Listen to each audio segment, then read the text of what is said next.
Bueno, pues entonces ahora vamos a hablar de representación de funciones lógicas, ¿vale? ¿Cómo se pueden representar las funciones lógicas? Nosotros tenemos un sistema, es un sistema digital. Este sistema digital tiene una serie de entradas, A, B, C, por ejemplo, y va a realizar una determinada función lógica, ¿vale?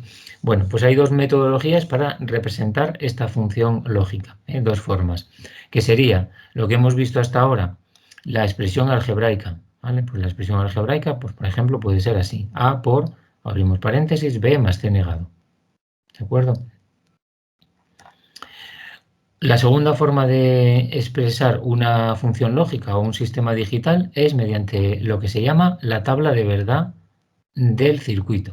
La tabla de verdad es simplemente una tabla en la cual vamos a poner todas las combinaciones posibles para las variables de entrada y lo que vale la función para esas combinaciones. ¿De acuerdo? Esto se puede hacer porque el dominio de las funciones digitales es un dominio finito. Siempre tenemos un determinado número de variables y un determinado número de combinaciones. ¿De acuerdo?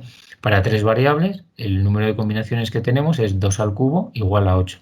¿Vale? Siempre es para n variables.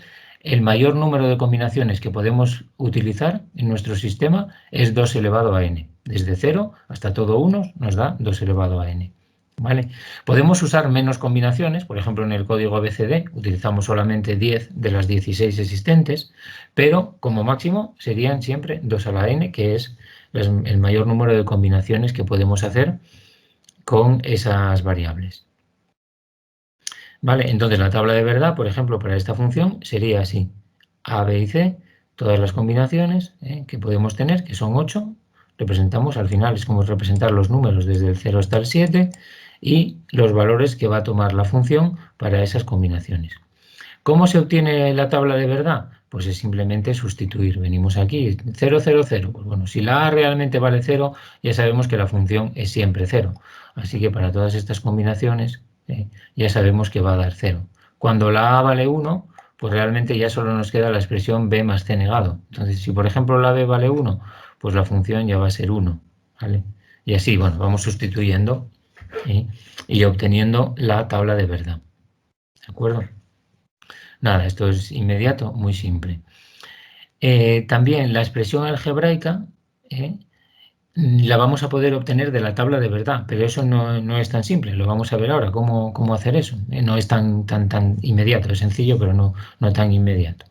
También hay que tener en cuenta que para una función lógica podemos tener infinitas expresiones diferentes. ¿Vale? Las expresiones lógicas que podemos tener para un mismo sistema pueden ser infinitas, porque por ejemplo nosotros, como veis, pues podemos hacer aquí desarrollar esto y representarlo como A por B más A por C negado, ¿vale? Pero también podríamos, pues por ejemplo, multiplicar por C más C negado, que esto en realidad vale 1, porque uno de los dos va a ser 1 y no afecta por lo tanto, y podemos encontrar esta otra expresión y así sucesivamente. Entonces al final hay infinitas posibilidades, ¿de acuerdo? Hay infinitas posibilidades. Sin embargo, tabla de verdad es única. La tabla de verdad, en principio, solamente va a ser una, porque es como funciona nuestro sistema. ¿Vale? Hablaremos más adelante de lo que son los términos indiferentes y eso puede hacer que haya varias tablas de verdad para un mismo sistema, porque en algunas combinaciones realmente no se usan. ¿Vale? Pero bueno, en principio, si utilizamos todas las combinaciones, pues la tabla de verdad es única y siempre va a ser la misma. Entonces, ¿cómo obtener la tabla de verdad a partir de la función? Ya lo hemos visto, muy sencillo, simplemente sustituir y obtenemos lo que vale la función para cada combinación. ¿Vale? Lo que ya no es tan inmediato es, si nosotros tenemos la tabla de verdad, cómo obtener expresiones válidas para ese comportamiento, ¿no? Para ese sistema. ¿Por qué es necesario esto? Porque normalmente nosotros en sistemas físicos con los cuales vamos a trabajar ya veréis que normalmente no se puede obtener directamente la expresión. ¿Vale? Es muy difícil obtener, porque si yo digo, este sistema en estas condiciones tiene que hacer esto, pero si cambia esta variable entonces tiene que hacer lo otro, y al cambiar esta tiene que salir esto, se enciende la lámpara, no sé qué. Muy difícil a partir de ahí saber cómo es la expresión lógica, por no decir imposible. ¿Vale? Lo que sí es fácil es obtener la tabla de verdad. Es decir, bueno, pues entonces si esta entrada está 0 y esta 1 y esta tal, pues tiene que valer la salida 0. Si esta tal, y ahí vamos sacando la tabla de verdad. Pero luego, para poder ir avanzando en nuestro diseño, como vamos a ver, necesitamos obtener expresiones lógicas para esa función, ¿vale?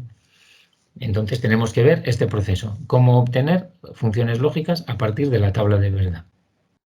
Bueno, pues la forma de hacerlo es obteniendo dos expresiones lógicas que se llaman las formas canónicas de la función, que son expresiones, por así decirlo, normalizadas, ¿eh? Que tienen una metodología para ser obtenidas a partir de la tabla de verdad. Pero como acabamos de decir, el número de expresiones lógicas para una función es infinito. Entonces, estas formas que se llaman formas canónicas se llaman así porque son normalizadas y se pueden obtener muy fácilmente a partir de la tabla de verdad. Sin embargo, no son las formas más compactas que podemos conseguir de expresión lógica. ¿De acuerdo? Entonces, son formas válidas, pero no son las más compactas. Luego tenemos que ver una metodología de compactación para conseguir la expresión lógica más pequeña posible, es decir, con el mínimo número de variables y de operaciones, porque eso nos va a permitir utilizar el menor número de puertas posible y simplificar nuestro circuito, ¿vale? Menos puertas, menos circuitos integrados, menos cables, menos cableado y menos placa de circuito impreso, nos queda todo mucho más compacto, ¿vale? Pero entonces primero vamos a ver esto, primera forma canónica y segunda forma canónica. Bueno, primera forma canónica. Quizá primero vamos a ver lo que sería la primera forma canónica. ¿Cómo sería? La primera forma canónica es una expresión que está formada por sumas de términos, ¿vale? Y estos términos están formados por productos de variables, entendiendo por variables tanto la variable en su versión directa como la variable negada, por ejemplo, A o no A, ¿vale?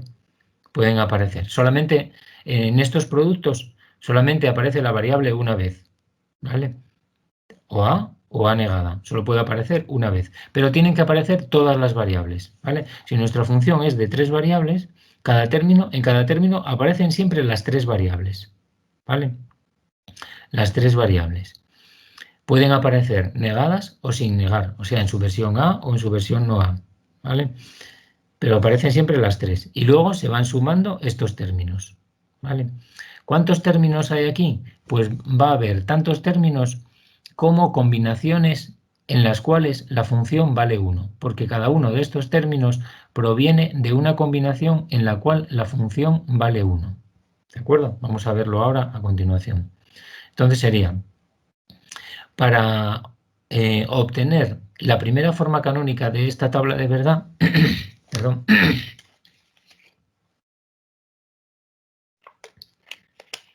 para obtener la primera forma canónica de esta tabla de verdad, lo que haríamos sería buscar las combinaciones en las cuales nuestra función vale 1, que serían estas 3, ¿vale? Que están aquí resaltadas, en el resto valen 0.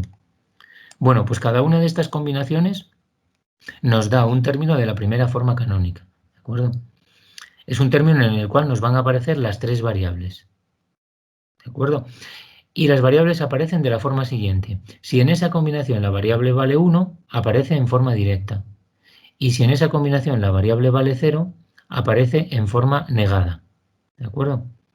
Entonces, por ejemplo, esta combinación nos va a dar el término que sería A negado, A por B negado y por C negado. ¿De acuerdo? ¿Qué propiedades tiene este término? Pues este término cumple la siguiente propiedad. Es la única combinación que podemos hacer con las 3 variables, negadas o sin negar, de forma que al sustituir esta combinación nos dé 1 en la salida. ¿Vale? Imaginaros que aquí hacemos la función para esta tabla. Perdón, la tabla para esta función. A, B negado, C negado. ¿Vale? Esta función, por ejemplo, la podemos llamar G. Al fin y al cabo, esto es una función. Vale, pues aquí podemos comprobar que en todas estas combinaciones la función va a dar 0. Solamente da 1 en la combinación de la cual procede. Fijaros aquí, o alguna de ellas siempre va a valer 0. Por ejemplo, aquí vale 0 y la C también vale 0. Así que aquí 0. Aquí 0 también. Vale, aquí 0 porque la A vale 0. 0. Aquí la A vale 1, entonces vale 1. La B, vale, esto es igual. La B es 0, así que 0 negado también vale 1. Perdón, y aquí la C, que viene de negado, también vale 0, así que 0 negado vale 1, así que aquí vale 1. Y en esta, pues la A, por ejemplo, vale 1, pero la B también vale 0 y sería 1, pero la C vale 1, negada es 0, así que esto vale 0, y aquí también vale 0, y aquí también vale 0, ¿de acuerdo? Entonces, como veis, solamente vale 1 para esta combinación, ¿vale? Si hacemos lo mismo con este otro término y con este otro término y sumamos los tres, ¿vale? Pues ya vamos a tener una función que cumple la tabla de verdad, ¿vale? Que serían estos tres términos de aquí, ¿vale? Voy a cogerlo aquí.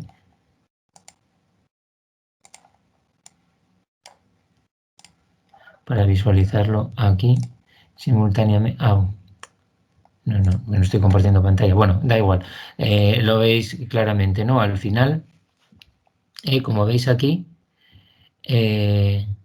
bueno, quizá lo podría haber hecho de otra manera.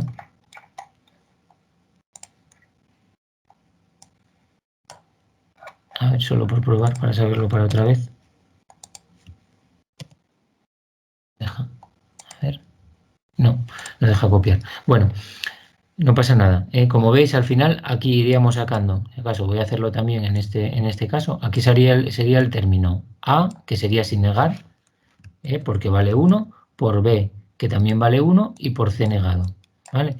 Y este de aquí, el de abajo, sería A por B y por C. Entonces, si sumamos estos tres términos, ya tenemos nuestra función f, ¿vale? Cumple. ¿Por qué? Porque en esta combinación, por ejemplo, el primer término de arriba va a dar 1, los otros dos dan 0, pero al ser 1 más lo que sea, nos va a dar 1, o sea que cumple, ¿vale? Lo mismo para este, en esta combinación, ¿vale? Da 1, por lo tanto 1 y los otros dos 0, pues da 1, ¿vale? Y este otro 1, por los otros dos 0, también 1. En esta combinación o en esta, en todas las demás, los 3 valen 0, porque solo valen 1 en su propia combinación, ¿vale? Por lo tanto, la función vale 0 en todas esas combinaciones, ¿vale? Bueno, si lo pensáis un poco y lo repasáis, pues bueno, esto es algo que se le ocurriría a cualquiera, no es muy simple realmente, cómo obtener, pensando un poco, se le puede ocurrir a cualquiera cómo sacar la primera forma canónica, ¿de acuerdo? Bueno, luego, como veis, la primera forma canónica, pues para tres variables hay que escribir términos de tres variables, negados sin negar. Entonces esto puede ser un poco complicado a veces. Imaginaros, podemos tener funciones de 4 variables y de 5 variables. Ya empieza a ser un poco pesado tener que escribir términos de 5 variables o de 4 variables, ¿no? Entonces, se puede simplificar mucho también la representación utilizando lo que se llaman los minitérminos, que son estas expresiones de aquí. Realmente, ¿qué ocurre? Que cada uno de los términos que podemos tener en nuestra expresión final proviene de una combinación, ¿no? Bueno, pues podemos representar ese minitérmino simplemente por ese número de la combinación de la cual proviene. Por ejemplo, esta sería la combinación del número 4, 1, 0, 0, ¿vale? Bueno, pues eso lo podemos llamar M4. Entonces decimos que M4, ¿vale? Sería igual a A por B negado y por C negado, ¿de acuerdo? Es una forma de simplificar, entonces escribimos mucho menos, nos quedan expresiones mucho más compactas, ¿vale? Simplemente hay que recordar que las variables que están sin negar valen 1 y las que están negadas valen 0. Entonces esto sería 1, 0, 0, que es el número 4. Por lo tanto lo representamos como M4, ¿vale? ¿De acuerdo? Y de esa manera a eso lo llamamos minitérminos. Entonces nuestra función la podemos representar de esta manera. M4 más M6 más M7. Y si nos dan esta expresión sabemos obtener esta directamente y viceversa. ¿Vale? Entonces mucho más compacto y fácil de trabajar con los minitérminos. Y se puede entonces obtener una expresión matemática también muy compacta para la primera forma canónica, ¿vale? La primera forma canónica al final sería el sumatorio de un factor que se llama lambda i por el minitérmino correspondiente m sub i. ¿Cuánto vale lambda i? Pues lambda i es lo que valga la función para esa combinación, porque si la función vale 1, pues entonces sería 1 por mi y ese término aparece. Si en la función vale 0, el minitérmino correspondiente no aparece, que es lo que queremos. Y esto desde i igual a 0 hasta 2 elevado a n menos 1, que son el número de combinaciones que tenemos. Para n igual a 3 sería desde 0 hasta 7. ¿Vale? ¿De acuerdo? Para n igual a 4, desde 0 hasta 15. Y así sucesivamente. ¿Vale? Pues con esto ya sabemos utilizar la primera forma canónica en la forma extendida y en la forma compacta mediante lo que se llaman minitérminos. ¿Vale? ¿Preguntas hasta aquí? Si no, pasamos a ver la segunda forma canónica. Vale, segunda forma canónica. Bien, pues aquí es todo dual. Hay que pensar siempre que en electrónica digital, sistema binario, todo se puede hacer de forma dual. La segunda forma canónica, entonces, en lugar de estar formado por sumas, está formado por productos de términos. ¿Vale? La primera forma canónica era sumas de términos. Aquí es productos de términos, como veis aquí en esta expresión. Y los términos, cada uno de los términos, en lugar de tener todas las variables multiplicadas, tiene todas las variables pero sumadas. Tienen que aparecer todas las variables de nuestra función, las tres. Pueden aparecer en su forma directa o en su forma negada, ¿vale? Pero tienen que aparecer siempre las tres obligatoriamente y sumando en este caso, ¿vale? En lugar de multiplicadas, sumadas. Entonces sería esta expresión, por ejemplo, ¿vale? Sería la visión de la segunda forma canónica. ¿Cómo se obtiene la segunda forma canónica a partir de la tabla de verdad? Pues hacemos lo mismo, pero dual. Lo que hacemos ahora es buscar las combinaciones en las cuales la función va a valer 0, ¿vale? Que serían estas 5 combinaciones.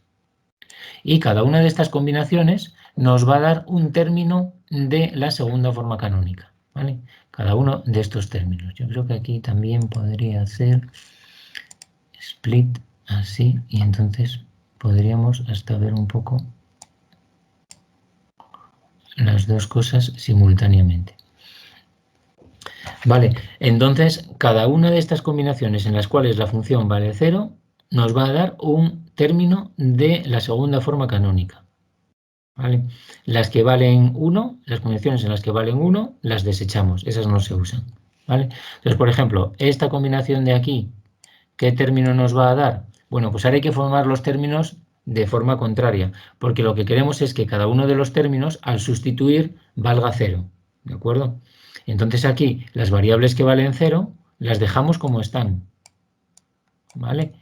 Y las variables que valen 1 las invertimos. Por ejemplo, esto nos daría a más b más c. ¿Vale? Nos da este término.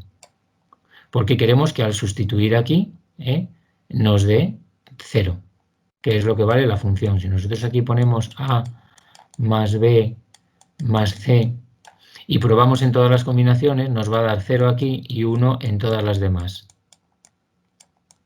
¿De acuerdo? Solo da 0 para esta combinación, porque en todas las demás alguna de las variables va a ser 1 y por tanto esto va a ser 1. ¿Vale? Lo mismo pasa con todas estas, con el resto. Entonces, esta 0, 0, 1, pues nos da a más b más c negado. 0, 0, 1 negado, 0 también. O sea que vale 0 para esta combinación y así sucesivamente. Si ahora vamos probando esta expresión, que es la segunda forma canónica, en todas las combinaciones, pues va a ocurrir que en las combinaciones en las que valen 0, ¿vale? Alguno de estos términos va a ser 0. Por ejemplo, en la primera, 0, 0, 0, este término vale 0. Todos los demás valen 1, pero ya da igual, la función ya va a valer 0. ¿Vale? Y eso ocurre en todas las combinaciones en las cuales la función vale 0.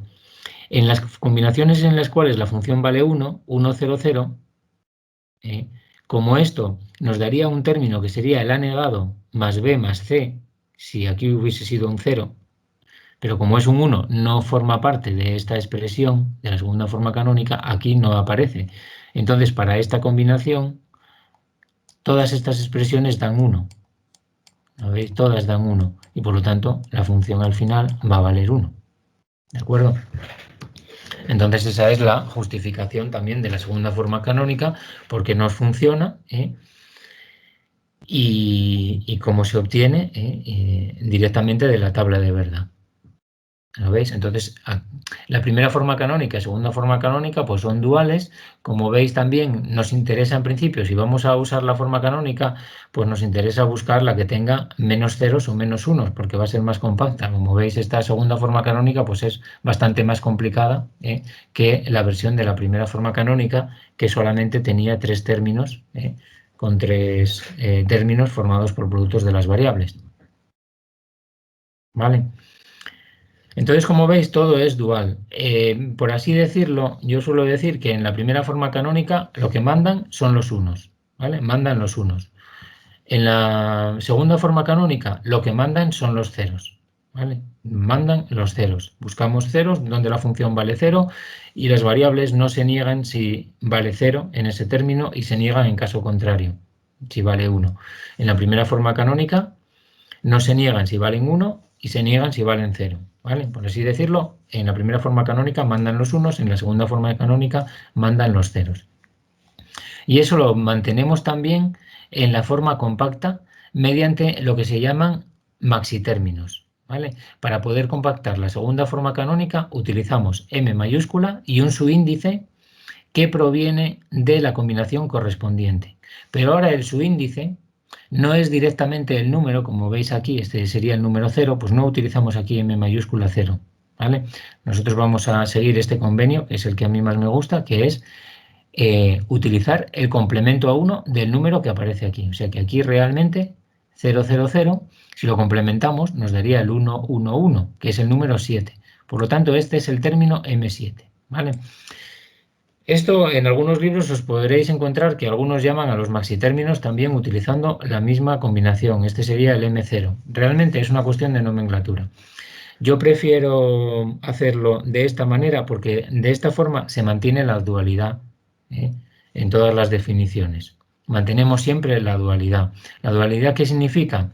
Que realmente, como estamos en la segunda forma canónica y mandan los ceros, pues aquí sería como considerar que lo que dan los pesos en nuestra variable son los ceros, es decir, este 0 pesa 4, este pesa 2 y este pesa 1, entonces serían 4 más 2, 6 más 1, 7, ¿vale? Y este sería el maxitérmino M7, porque ahora lo importante en esta segunda forma canónica son los ceros, son estas combinaciones en las cuales tenemos ceros. Por lo tanto, el cero es el que tiene más peso y es el que da peso al subíndice. ¿Vale? Yo es como lo veo y de esa manera mantenemos la dualidad en todo, porque si no, no se mantendría la dualidad en los subíndices. ¿Vale? Y yo creo que eso es liar más que aclarar. Vale, entonces como veis, al final eso en qué se traduce, en que los números van en orden inverso. Aquí el maxitérmino sería M0 para la combinación todo unos, M1, M2 y está M7. Vale, pero al final es una cuestión de nomenclatura. Vale, entonces como veis, pues esta expresión que tenemos aquí arriba,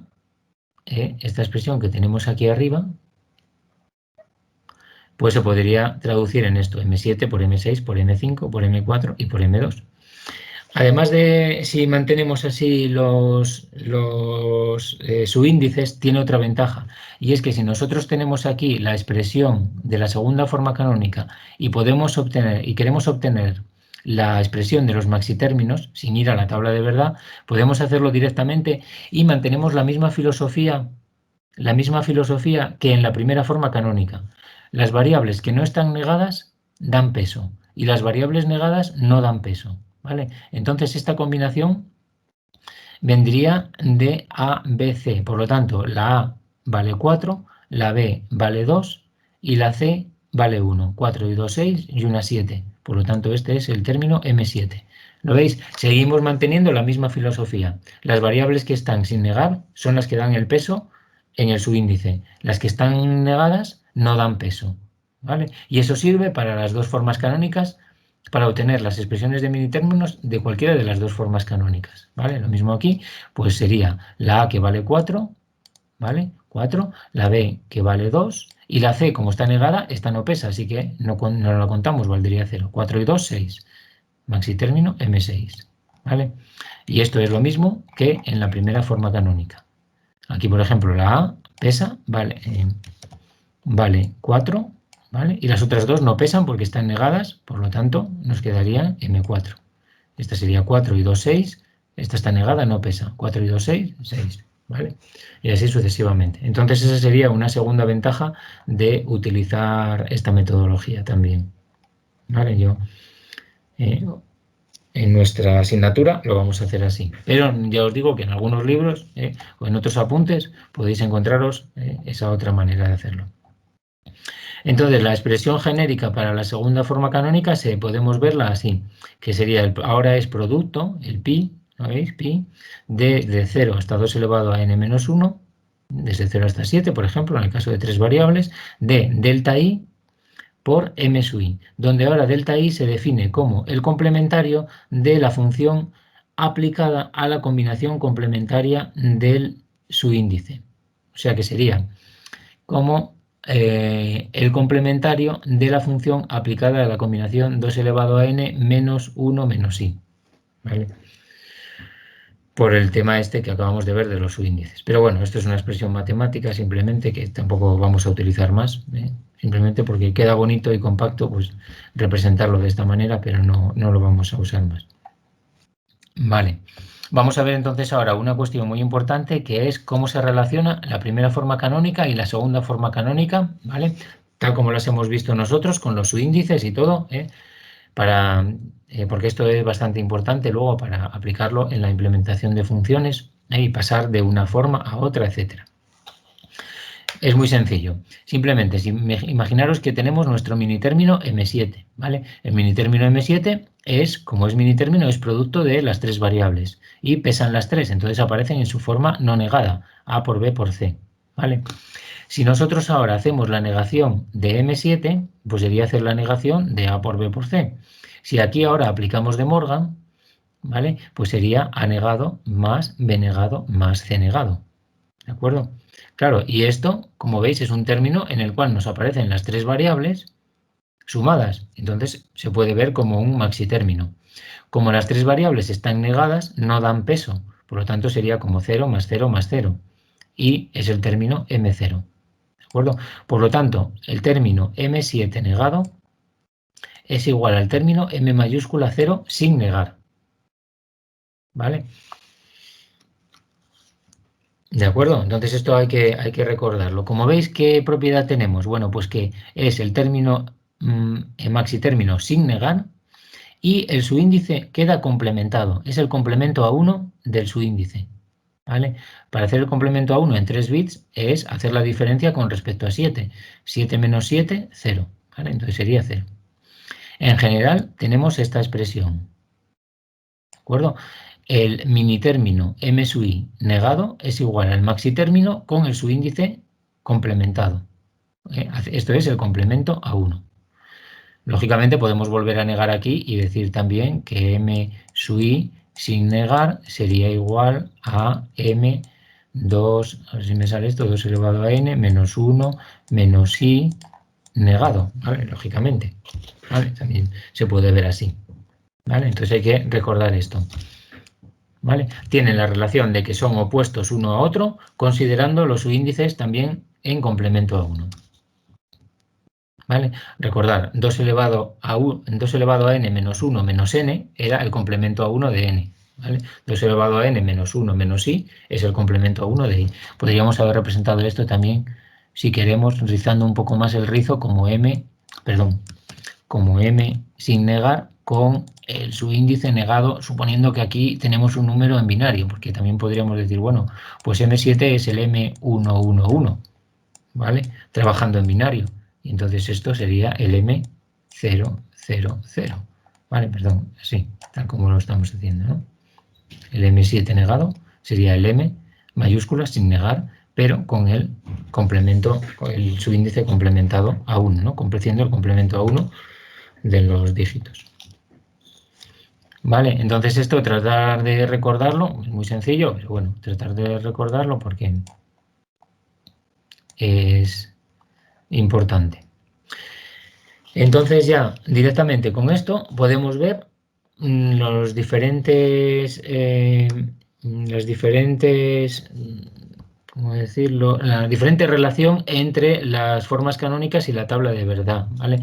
Ya sabemos, a partir de la tabla de verdad podemos obtener la primera forma canónica o obtener la segunda forma canónica, ¿vale? A partir de las formas canónicas también es inmediato obtener la tabla de verdad, porque es simplemente sustituir, ¿vale? Y para pasar de una forma canónica a otra, esto tiene un poquitín más de truco por el tema de los subíndices, ¿vale? Fijaros que aquí al final tenemos tantos términos como combinaciones en las cuales la función vale 1, ¿vale? Si es una función que no tenga lo que se llaman términos indiferentes, que todavía no hemos visto, pero los vamos a ver luego, que tenga todo unos o ceros en la salida, pues lógicamente donde no vale 1 vale 0. Por lo tanto, en la segunda forma canónica tenemos que tener la diferencia con respecto a todas las combinaciones. Son 7 combinaciones en total. Entonces, si aquí tenemos 3 términos, aquí tenemos 4 términos, ¿vale? Donde la función no vale 1 es que la función valía 0, ¿vale? Pero como estamos trabajando con los subíndices complementados, pues lo que tenemos que hacer es lo siguiente. Si, por ejemplo, partimos de la primera forma canónica, miramos las combinaciones en las cuales no hay minitérmino, ¿vale? Es decir, los minitérminos que faltan, que serían el 0, el 1, el 1, el 0, el 1, el 2, ¿vale? El 3, el 4 está, el 5 falta y el 6 y el 7 están. ¿De acuerdo? Entonces estos son los minitérminos que faltan, pero no los maxitérminos. Entonces para ahora encontrar los maxitérminos es hacer el complementario, porque los subíndices están complementados, ¿vale? Como estamos trabajando con 3 variables que son 7, pues haríamos la diferencia. 7 menos 0 nos daría el M7, ¿vale? 7 menos 1 nos da el M6, y así 7 menos 2, el M5, 7 menos 3, el M4. 7 menos 3, el M4. Y 7 menos 5, el M2. ¿Lo veis? Y sería una forma de pasar directamente de una forma canónica a la otra, ¿vale? Sin tener que realizar la tabla de verdad. Entonces también esto, bueno, pues lo practicaremos en las prácticas de aula y tal. Veremos un poco esto. Bueno, pero lo que hemos dicho hasta ahora es que estas formas canónicas no son las expresiones más compactas. De hecho, venimos de una función mucho más simplificada. Todo esto que hemos hecho como ejemplo viene de esta función. Esta es nuestra función, que se puede hacer la multiplicación y quedaría solamente a por b más a por c negado. O sea, es una, como veis, una función muy sencilla de implementar. En cambio, si hubiésemos seguido el camino de tabla de verdad y forma canónica, pues nos quedaría con la primera forma canónica esta expresión, que es bastante más complicada, ¿vale? Vamos a necesitar más puertas para implementarlo. Con la segunda forma canónica esta expresión, todavía mucho más complicada, ¿vale? Entonces tiene que haber alguna manera de poder simplificar, ¿vale? Las formas canónicas, ¿de acuerdo? Eso es lo que se llama minimización de funciones lógicas. Buscar la función, la expresión lógica más compacta a partir de la tabla de verdad o de las formas canónicas, ¿vale? Y para esto existen diferentes metodologías, pero la más extendida y la más habitual es lo que se llama el mapa de Carnot, ¿vale? Carnot es un físico y matemático estadounidense que trabajó en los míticos laboratorios Bell. Los laboratorios Bell, de hecho, los otros dos que hemos visto que también desarrollaron sistemas digitales, Shannon y Hamming, el de los códigos, también eran ingenieros físicos, matemáticos de los laboratorios Bell, donde salieron muchísimos desarrollos, ¿no? El transistor bipolar, etcétera, ¿no? Y de hecho Carnot todavía está vivo, lo podéis buscar en Wikipedia, creo que nació en 1924, todavía está vivo y en los años 50 desarrolló esta metodología para simplificación de funciones. Incluso los artículos que publicó con esta metodología están por ahí accesibles en internet y todo, ¿no? Es curioso. Entonces, bueno, todavía este señor es bastante mayor, pero todavía está vivo. Bueno, ¿en qué consiste la minimización del mapa de Carnot? Pues lo que consiste es en fijarse que si nosotros tenemos, por ejemplo, dos términos como estos, en el caso de la primera forma canónica, pero para la segunda forma canónica se puede hacer también de forma dual, pero aquí se ve más de forma más sencilla. Estos dos términos, la propiedad que tienen es que en ellos aparecen todas las variables, como son los términos que vienen de las formas canónicas, pero entre los dos solamente hay una variación entre las variables x y no x, o sea, la variable sin negar y negada. Por ejemplo, aquí tenemos a por b, c negado, y aquí a por b por c. ¿Lo veis? Entonces, esto podemos ver que se puede sacar factor común a por b y nos multiplicaría c más c negado. ¿Vale? C más C negado vale siempre 1, porque una de las dos siempre va a ser 1, y por tanto se simplifica a por b. Es decir, que estos términos son simplificables directamente, desaparece la variable que toma valores diferentes y nos queda solo las otras dos. ¿Vale? Estos términos se llaman términos adyacentes, términos en los cuales de un término a otro solamente cambia una variable, ¿vale? De su estado directo a su estado negado. Entonces, el mapa de Carnot es una metodología que nos permite buscar de forma gráfica estos términos adyacentes. Porque lo mismo que hemos hecho esta simplificación con 2 términos, se pueden hacer simplificaciones también con 4 términos, 8 términos y así sucesivamente. Pero tienen que cumplir una serie de propiedades, ¿vale? Que veremos más adelante. De momento yo en la siguiente apartado, que ya será en la siguiente clase, vamos a ver cómo simplificar, cómo utilizar el mapa de Carnot, cuál es la metodología, sin entrar en detalle de por qué funciona. Pero luego, al final de este capítulo, vamos a entender por qué el mapa de Carnot funciona, ¿vale? Y eso lo vamos a entender haciendo el paso contrario. Si tenemos una función simplificada AB, podemos de forma directa obtener obtener la forma canónica, sin necesidad de hacer la tabla de verdad, obtenerla directamente. A partir de la forma simplificada, sin tener que hacer la tabla de verdad y luego la forma canónica, podemos obtener también la forma canónica directamente. Eso lo vemos al final del todo y nos va a permitir entender por qué el mapa de Carnot funciona. ¿Vale? Bueno, pues nos habíamos quedado aquí viendo cómo se hacía la minimización de funciones lógicas, ¿no? Habíamos visto cómo obtener a partir de la tabla de verdad las expresiones canónicas, que eran la primera forma canónica y la segunda forma canónica, ¿vale? Pero decíamos que esas formas canónicas pues no son las más simples, ¿no? Entonces teníamos que simplificar esas expresiones para buscar la expresión algebraica más simple que nos permita implementar las funciones con el menor número de componentes posibles, ¿no? Bueno, entonces habíamos comentado, voy a coger el lápiz, que había diferentes métodos para simplificar funciones. Nosotros nos vamos a centrar en el método del mapa de Carnot, ¿de acuerdo? Que consiste en hacer una representación gráfica que nos va a permitir identificar los términos adyacentes, que son aquellos términos en los cuales, como veíamos aquí, de una combinación a otra solamente hay un cambio de variable, es decir, que una variable esté negada en una de las combinaciones y en la otra combinación esté sin negar, ¿vale? Ese tipo de cambios nos permite hacer simplificaciones, ¿no? Por ejemplo, aquí sacaríamos factor común AB por C más C negada vale siempre 1, ¿de acuerdo? Por lo tanto, nos quedaría simplificado a por B. Y esto se puede extender. De momento vamos a ver la metodología, os tendréis que creer un poco que esto funciona y luego ya veremos por qué realmente esto es así y por qué funciona. ¿Vale? Eso lo veremos en la última parte de este capítulo. Bueno, entonces aquí tenéis brevemente la descripción y luego iremos viendo ejemplos. Entonces, básicamente se trata de realizar agrupamientos, ¿vale? Agrupamientos dentro de la representación gráfica.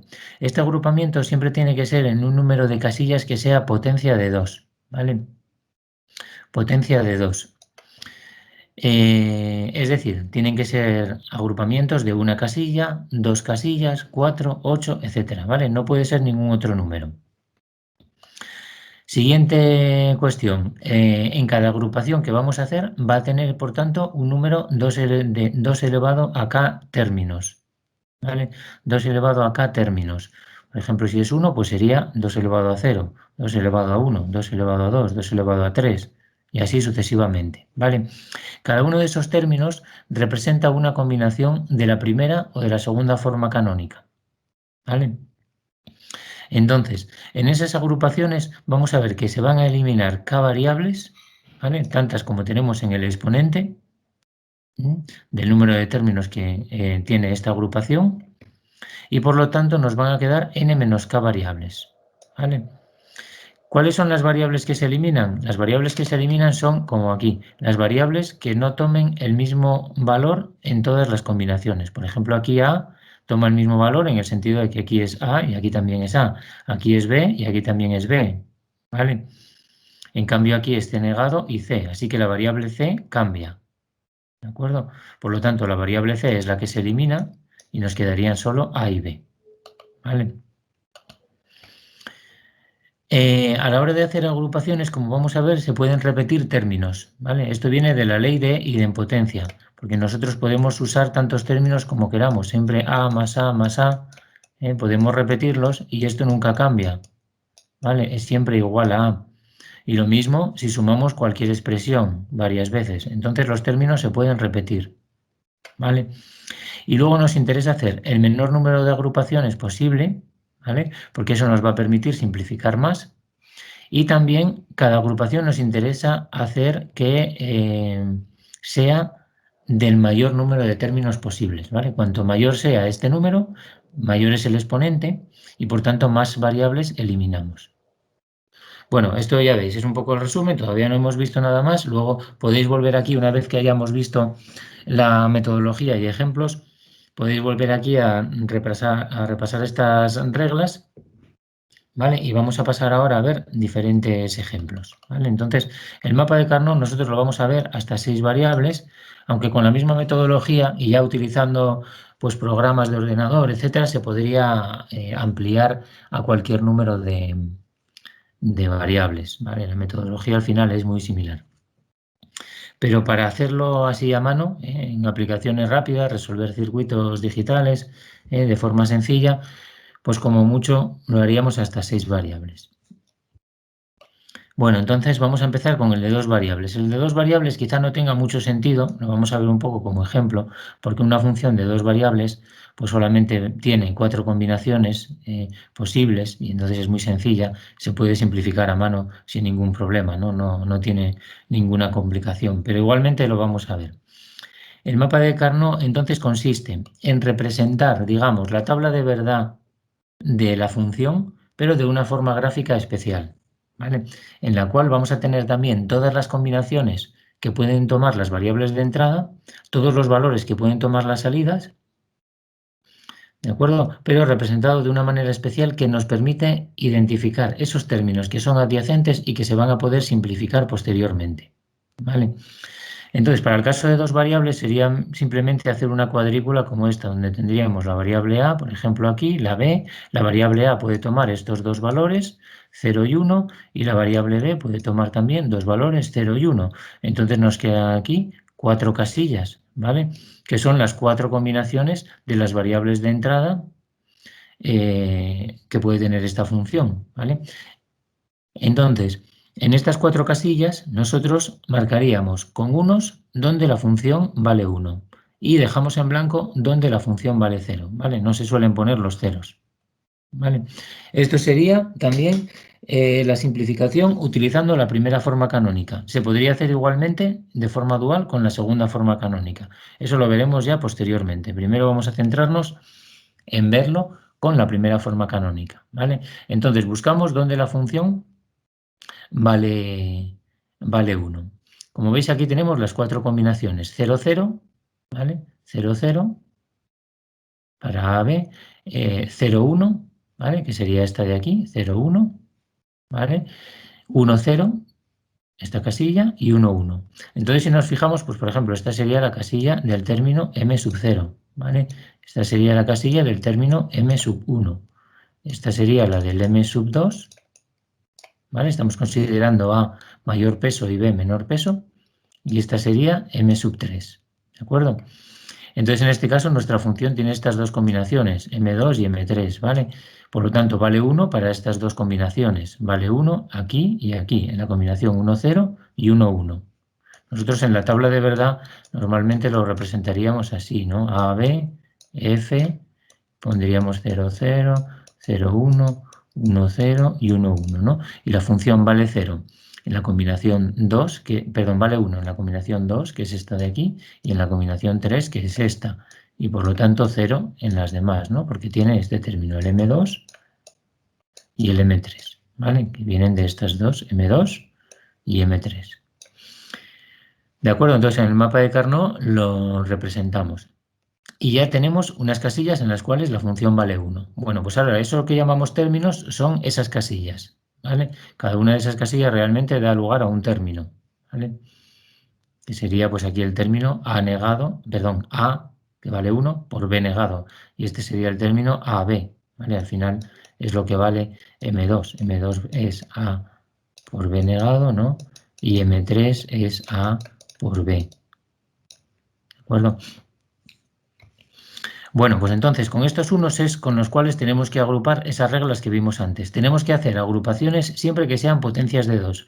Las agrupaciones que sean lo mayor posibles, con el mayor número de unos posibles, pero solo se pueden agrupar casillas que sean adyacentes. Adyacentes significa que sean simétricas con respecto a los ejes de la tabla, ¿vale? Que tengan simetría con respecto a los ejes de la tabla o que estén adjuntas unas a otras, ¿vale? Que sean adyacentes geométricamente y adyacentes también, las que son adyacentes geométricamente son también adyacentes lo que llamamos lógicamente. Entonces aquí podríamos hacer una agrupación de dos unos, ¿vale? Que sería esta de aquí, ¿vale? Esta agrupación de dos unos. Es una agrupación de 2 elevado a 1, o sea, de dos unos, ¿vale? Entonces, en estas agrupaciones se elimina una variable y nos va a quedar la otra variable. ¿Qué variable es la que se elimina? La variable que cambia de valor dentro de las agrupaciones. Por ejemplo, aquí en esta agrupación de arriba, la variable b vale 0.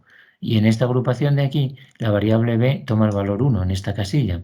¿De acuerdo? Por lo tanto, b es la que se elimina. ¿Y qué variable queda? La a, porque la a vale 1 en las dos casillas. ¿Vale? ¿Con qué valor queda la variable? Con 1. Por lo tanto, la expresión a que da lugar es la expresión a, ¿vale? Porque vale 1 en las dos casillas. Y esta expresión, si sustituimos aquí el valor de a que vale 1, nos da 1, que es lo que queremos que valga la función en estos dos casos. Entonces, de esta manera quedaría simplificada la función, ¿vale? F igual a a.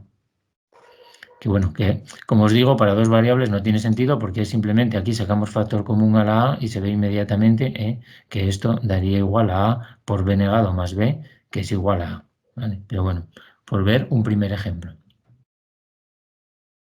¿De acuerdo? Vamos a ver entonces el de tres variables para aclararlo todavía un poco más y a partir de aquí ya es continuar. ¿Vale?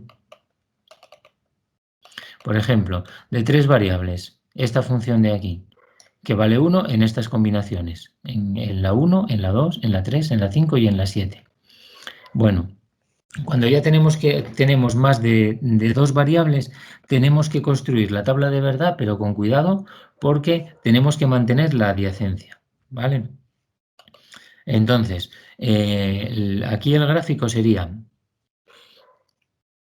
juntar por un lado dos variables que serían a y b y por otro lado la variable c, ¿vale? Fijaros que estamos considerando siempre aquí mayor peso, la a, luego la b y luego la c, ¿vale? La a es la de peso 2 elevado a 2, b 2 elevado a 1 y c 2 elevado a 0, ¿vale? 4, 2 y 1.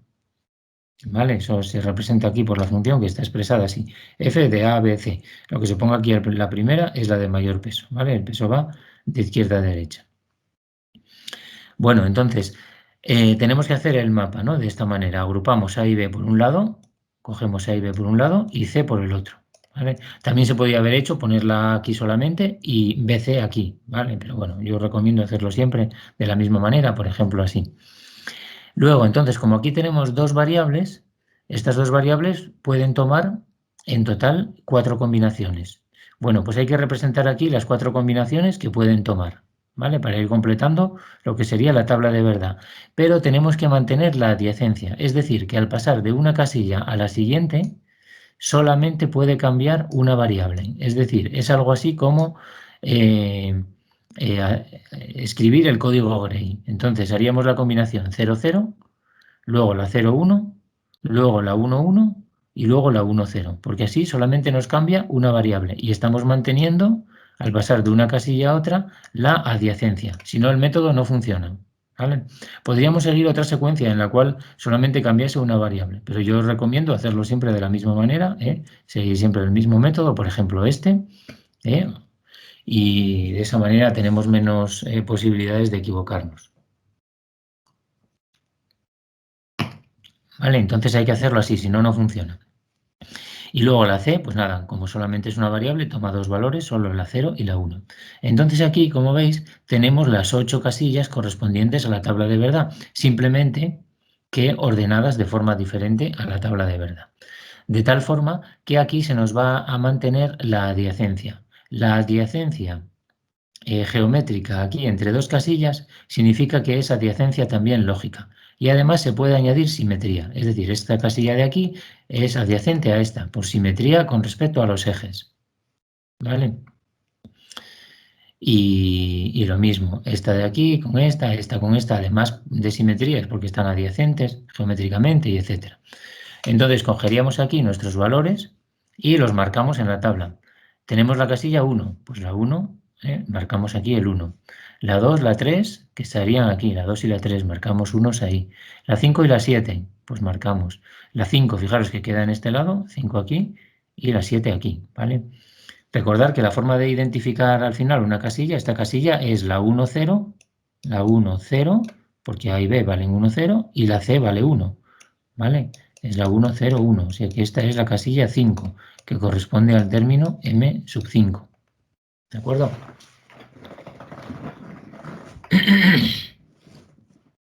Vale, entonces marcamos los unos. Las casillas que no se usan las dejamos sin poner nada. En principio serían ceros, en un caso general. Y ahora tendríamos que ir haciendo agrupaciones. ¿Vale? Tendríamos que ir haciendo agrupaciones de 1 lo más grandes posibles, porque así simplificamos más.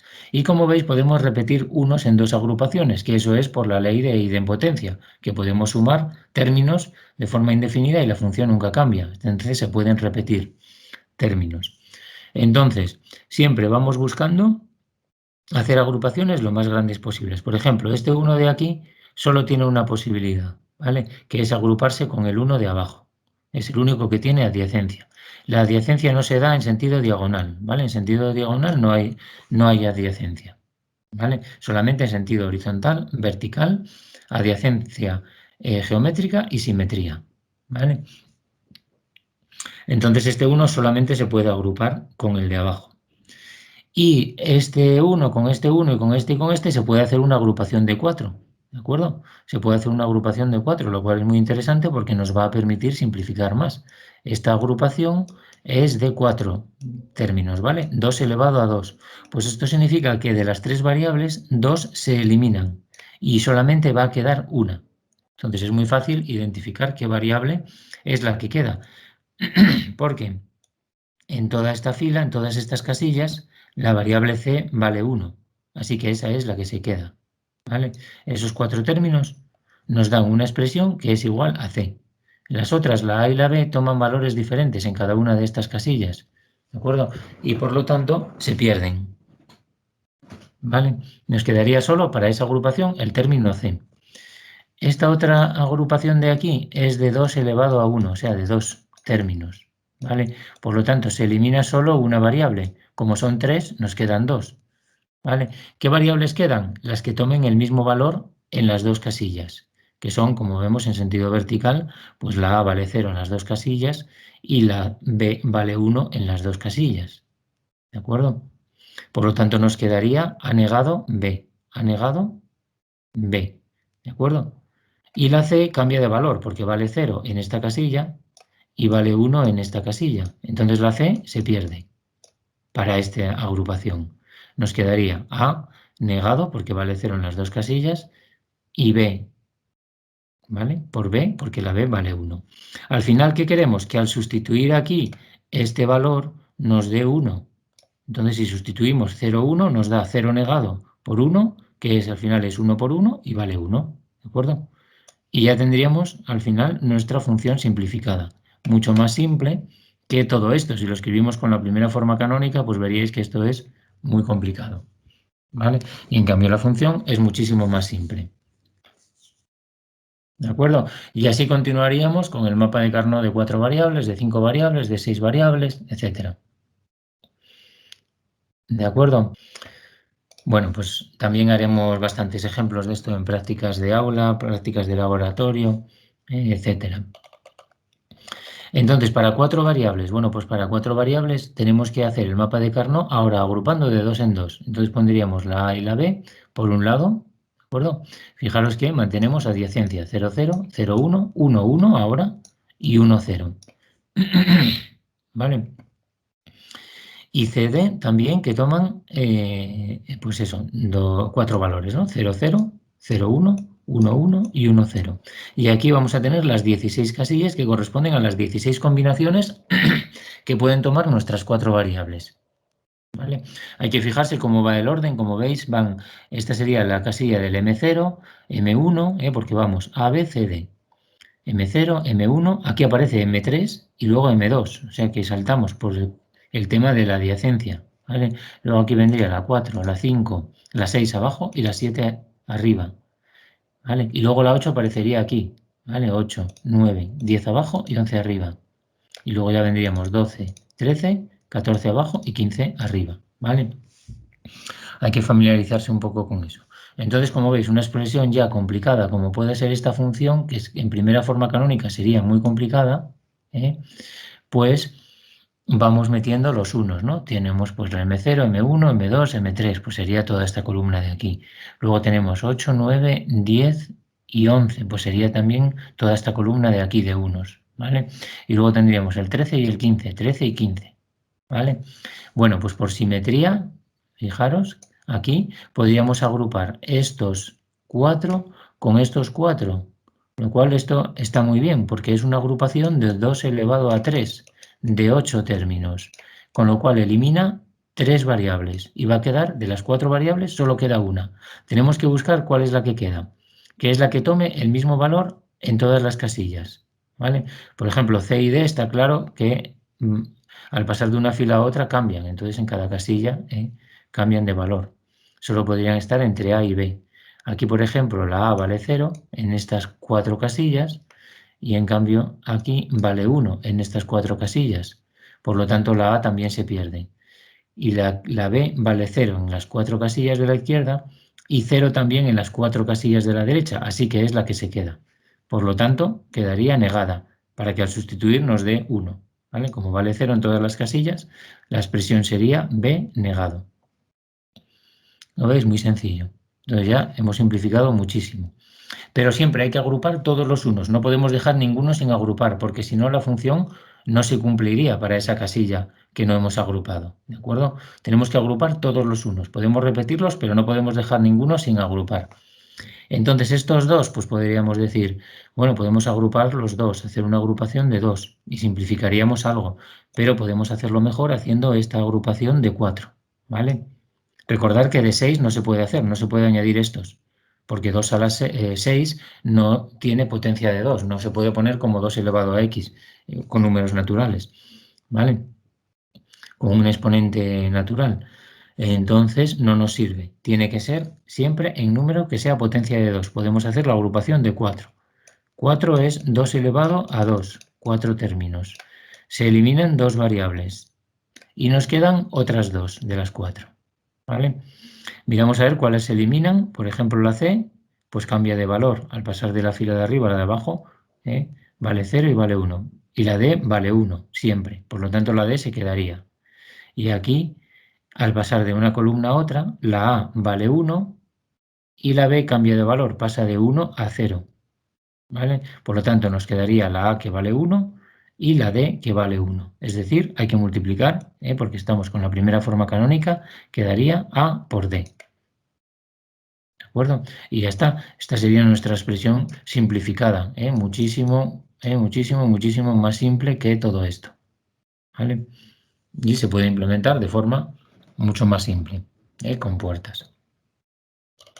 De la misma manera, se podría hacer el mapa de Carnot de 5 variables, pues haríamos 3 por un lado y 2 por otras, como veis aquí, pues también hay que mantener siempre la adyacencia. Aquí usamos el código Gray de 3 bits, 000, 001, 011, 010, siempre haciendo que de una casilla a la siguiente solo cambie un bit, ¿vale? 110, 111, 101 y 100.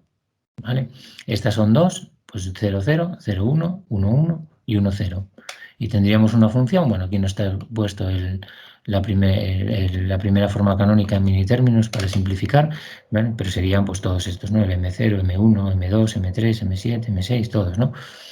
Bueno, y simplemente es para ver un poco agrupaciones, ¿vale? Pues, por ejemplo, aquí ya podemos ver la simetría claramente. Entonces, podemos hacer esta agrupación de 4, estos dos con estos dos, porque son simétricos con respecto al eje vertical, ¿vale? Lo mismo, estos de aquí son simétricos con estos, ¿vale? También se puede ver que la adyacencia es como si esto de aquí continuase por aquí, ¿vale? Entonces serían adyacentes también. Estos 4 se pueden agrupar porque son adyacentes todos en sentido horizontal y vertical. ¿De acuerdo? Entonces, bueno, tiene un poco de técnica el poder hacer agrupaciones lo más sencillas posibles, ¿vale? Para que nos queden los términos, el menor número de términos posible y que cada término también tenga el menor número de variables posible, porque así de esa manera es lo más simple, ¿vale? Pero iremos viendo en los ejercicios que vayamos haciendo, iremos viendo un poco los trucos para hacer esto. ¿Vale? Y hasta 6 variables incluso lo podríamos hacer, ¿vale? Fijaros que aquí tendríamos que tener en cuenta también los dos ejes de simetría. Entonces se pueden hacer cosas como esta, ¿no? Este de aquí va a ser adyacente con este de aquí, se puede agrupar, es por simetría. Estos 4 también se pueden agrupar por simetría, ¿vale? Las 4 esquinas también en todos los mapas son adyacentes, porque realmente cuando miramos las 4 esquinas en un mapa, como puede ser este, podemos pensar, bueno, es que estamos en diagonales. No, no, es que aquí la adyacencia de las 4 esquinas es porque este es simétrico con respecto a este con respecto a este con respecto a este con respecto a este, ¿de acuerdo? Entonces hay simetría en los dos sentidos, no es que lo estemos mirando en sentido diagonal, ¿vale? Entonces, las 4 esquinas siempre es una agrupación que cuando empezamos a trabajar con esto choca un poco, porque parece que en diagonal no se pueden hacer las cosas, pero es, pues si lo pensamos otra vez, es por la simetría en sentido vertical y horizontal, ¿vale? A partir de 6 variables, lo que se puede hacer para extender esta metodología es en lugar de hacer un mapa, por ejemplo, si quisiéramos hacer de 7 variables, claro, pues ya no se puede hacer porque tendríamos que ir a representaciones tridimensionales o tal. Entonces, lo que se podría hacer ya para casos más complicados o ya pensando en programarlo en computador, es que se pueden hacer dos mapas de 6 variables, hacer agrupaciones en los dos mapas, ¿vale? Y luego combinarlas, ¿vale? Nosotros no vamos a entrar ya en más profundidad en esto, con 6 variables ya es de sobra, pero bueno, que sepáis que se puede extender y en la bibliografía podéis encontrar más información para extenderlo a cualquier número de variables y luego ya programarlo, ¿no? Como realmente pues los programas de ayuda a diseño digital, pues es lo que tienen, ¿no?